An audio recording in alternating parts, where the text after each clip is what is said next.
Estamos falando sobre a cirurgia do ex-presidente Jair Bolsonaro e as consequências disso tudo também. Eu vou pedir para o Lucas Lencin trazer na tela um vídeo do Bolsonaro ali já no hospital comunicando o que havia ocorrido. Por favor, Lencin. Olá, amigos. Estou no Hospital Rio Grande, aqui em Natal. Ontem fui socorrido de emergência no Hospital de Santa Cruz, Rio Grande do Norte. Há uma possibilidade muito grande de eu ser deslocado para Brasília, para continuarmos o tratamento e com possível intervenção cirúrgica. No mais, eu agradeço a todos os médicos e enfermeiros desses dois hospitais, a forma carinhosa e atenciosa como fui atendido. Quanto aos amigos do Rio Grande do Norte, voltaremos brevemente para cumprir essa agenda que havíamos começado no dia de ontem. Um abraço a todos, obrigado, meu Deus. Muito bem, o ex-presidente Jair Bolsonaro, no vídeo antes de ter se transferido ali para Brasília, onde aconteceu a cirurgia, que nós estamos também destacando aqui, mais de 12 horas de cirurgia muito complexa. Temos também um print aqui, né, meu amigo Lucas, em relação ao doutor Cláudio Birolini, médico do ex-presidente Jair Bolsonaro, e ele diz, ele chegou bastante desidratado, com dor e com um quadro que necessitava de avaliação. Ficou claro que o quadro é decorrente de uma suboclusão intestinal e respondeu positivamente às medidas terapêuticas inicialmente adotadas. Daqui para frente ele vai ser reavaliado periodicamente.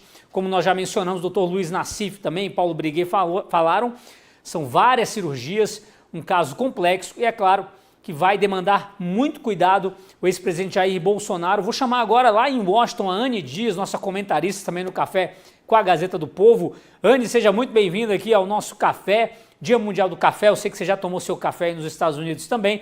Agora nós podemos acompanhar desde sexta-feira tudo isso que tem acontecido com o ex-presidente Jair Bolsonaro. Obviamente, sexta-feira é o último ponto até agora, mas temos aquele ponto inicial da facada e tudo o que aconteceu com o ex-presidente Jair Bolsonaro em todos esses anos. É claro, tudo isso é fruto daquele evento político terrível.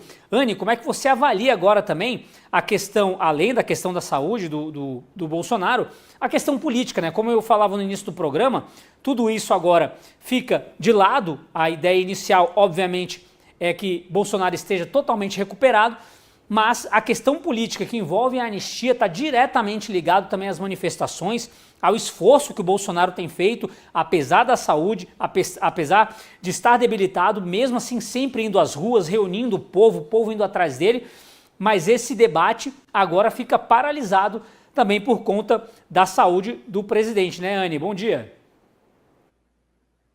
Bom dia, Guilherme, bom dia, Paulo, bom dia à nossa audiência que nos acompanha aqui no início da semana já, e com essa notícia, né, muito complicada, como bem colocou o doutor anteriormente, explicando de maneira mais técnica a cirurgia médica. Foi uma cirurgia extremamente complexa, né? Imagina 12 horas de cirurgia, é algo muito grave, e é decorrência daquele evento que aconteceu lá em 2018, no auge da campanha eleitoral, em que o Bolsonaro levou uma facada, mostrando então que essa facada deixou sequelas não só para a saúde do Jair Bolsonaro, mas também para a política brasileira, né? Muito foi discutido na época o impacto disso nas eleições, o impacto disso em momentos posteriores, mas é evidente que a gente está falando de algo extremamente sério, porque se não fosse sério, como bem colocou o Paulo, a gente não ia estar 5 anos depois desse evento falando sobre uma cirurgia de 12 horas, que é só uma das diversas cirurgias que o Bolsonaro passou, como bem colocou também o Lucas Saba. Então, o primeiro ponto que eu queria trazer é isso, a complexidade dessa cirurgia, não, dessa facada e tudo aquilo que gerou. Mas, em segundo lugar, eu acho que é importante a gente refletir, também foi um comentário que o Paulo Briguet trouxe para a gente, sobre a facada em si e o depois, né? Como é que ficou essa questão? É, a pessoa que deu a facada, o Adélio, ele foi tido como louco, ele recebeu laudos psiquiatras para, enfim, fugir um pouco dessa condenação criminal, e aí se encontra num estado em que ele é considerado louco, tem atestado psiquiátrico, enfim, a segunda investigação, que queria investigar se havia um mandante, foi arquivado porque não chegaram em nenhuma conclusão, e tá tudo bem, o caso segue como tá, ele internado dentro de uma prisão. não há investigação sobre um suposto mandante, e a gente se questiona, né? Por que será que no caso do 8 de janeiro as investigações foram tão apuradas, investigaram até quem vendia bandeira, investigaram o vendedor de, enfim, sorvete, de pipoca, todo mundo caiu nessa, e agora num caso de uma tentativa de homicídio a um candidato que depois foi eleito presidente da República, não, tá tudo bem, a gente acabar com a investigação nesse momento onde a gente percebe que não há um mandante. Sendo que quando a gente observa os fatos, não é tão simples assim.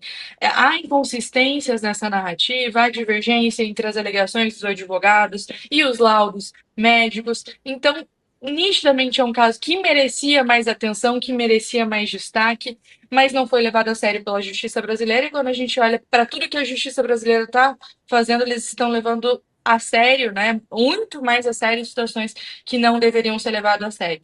E só para concluir isso, também gostaria de lembrar que quem tratou esse assunto foi o Brasil Paralelo naquele documentário Quem Mandou Matar Jair Bolsonaro. E esse documentário foi censurado pelo TSE durante as eleições de 2022, ou seja, anos depois da situação da facada, houve a criação do documentário que foi censurado de maneira prévia pelo Tribunal Eleitoral e depois ele foi divulgado, um documentário que dá para ser encontrado hoje na plataforma do Brasil Paralelo, mas ele passou um tempo aí sem poder ser transmitido e era só uma investigação paralela sobre esse caso que, enfim, merece mais destaque, merece mais atenção. Então a gente vê aí, mais uma vez a atuação do judiciário, né, censurando pessoas, enfim, não indo a fundo numa investigação que com certeza merece ainda mais detalhes, merece mais provas para a gente entender de fato quem foi o responsável por esse crime que gerou tantas sequelas, tanto na política como na saúde de Jair Bolsonaro.